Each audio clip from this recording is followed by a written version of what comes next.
को बालिगा समझा जाएगा। और पूछती क्या है, नमाज फ़र्ज़ हो हैज़ पर होगी, नमाज पढ़ती तो है लेकिन पाबंदी के साथ नहीं पढ़ती। जब नमाज छूटे तो उसकी कज़ा भी कर लेती है। देखिए, मैं आपको ये मसला समझाना चाहता हूँ। कोई बच्चा या बच्ची, कोई बच्ची या बच्ची की बात हो रही है तो मैं इस पर बात करता हूँ, ठीक है? उस वक़्त सफ़ेदी का निकलना, शर्मगाह से सफ़ेद पानी का निकलना, ये कोई बालिग होने की अलामत नहीं है कि औरत बालिग हो जाएगी, लड़की बालिगा हो जाएगी, ठीक है? बालिग होने की अलामत क्या है कि हैज़ का आ जाना, ठीक है? हैज़ का आ जाना, ठीक है? हैज़ के बाद या फिर औरत का जो है ना उसका अगर शादी हो गई तो उसका हमल का ठहर जाना, ये 2 सूरतें हैं।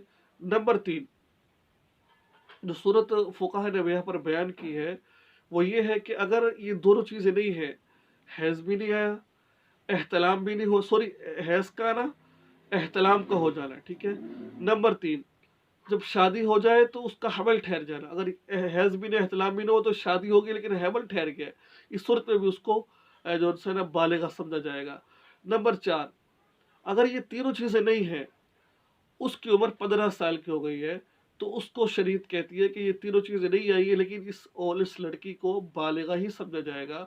अब शरीयत का, अब जो बहन ने पूछा नमाज का, बालिग़ होने से पहले हदीस मुबारका में आता है जब बच्चा 7 साल का हो तो उसको नमाज का कहो, जब 10 साल का हो जाए तो उसको डाँटो नमाज के लिए।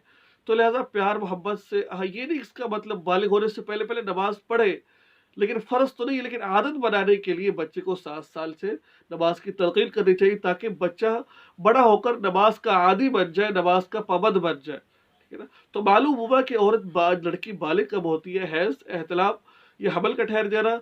अगर ये तीनों चीज़ें नहीं है तो फिर 15 साल की उम्र में ऑटोमेटिक जाके औरत बालिग़ हो जाएगी। जब बालिग़ हो गई तो नमाज, रोज़ा, तमाम चीज़ें इसके ऊपर लागू हो जाएगी। इससे पहले प्यार मोहब्बत के साथ बच्चों को नमाज का आदी बनाना चाहिए, ठीक है? ये था आज का लेसन। दुआ में याद रखें। अस्सलामु अलैकुम व रहमतुल्लाह।